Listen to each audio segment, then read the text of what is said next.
Kalau kita bilang misalnya zaman pemerintahan Nabi bisa diulang lagi, bisa.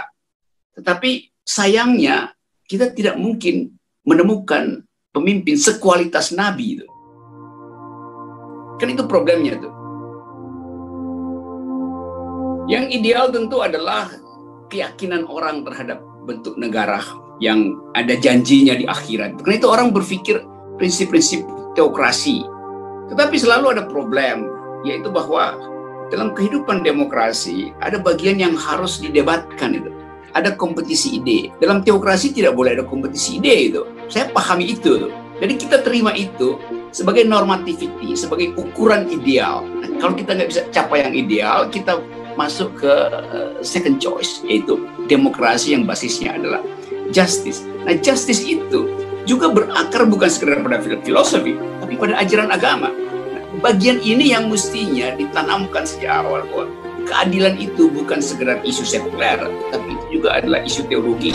Demikian sebaliknya tuh, semua isu teologi yang bisa menghasilkan keadilan itu bermanfaat bagi kemaslahatan, bagi kebersamaan, bagi persaudaraan, bagi persahabatan.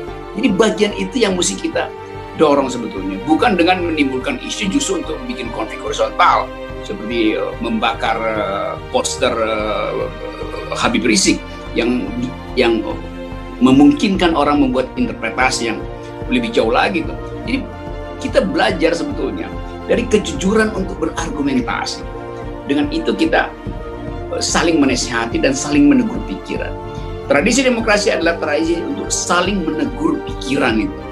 Kalau menegur kelakuannya udahlah itu urusan masing-masing, tapi sebagai warga negara kita tegur pikiran, apalagi pikiran dari pemimpin itu yang mesti kita tegur. Tapi kita hanya bisa menegur pikiran dengan mengandaikan bahwa orang itu punya pikiran. Kalau dia nggak punya pikiran ya cuma kita.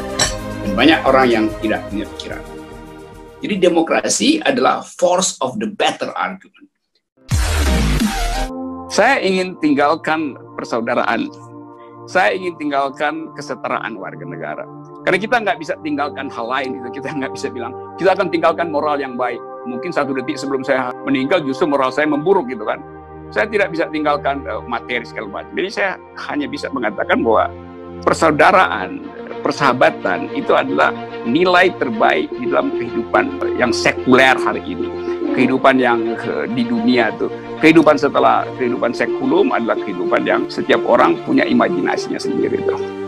Jadi sebagai orang publik kita hanya bisa bicara tentang kepublikan manusia. Dalam komunitas publik kita ingin agar supaya kesetaraan warga negara tetap dipelihara oleh rejim manapun, penghormatan terhadap hak asasi manusia, social tolerance, segala macam. Jadi semua yang ada di konstitusi itu adalah nilai-nilai baik kehidupan publik.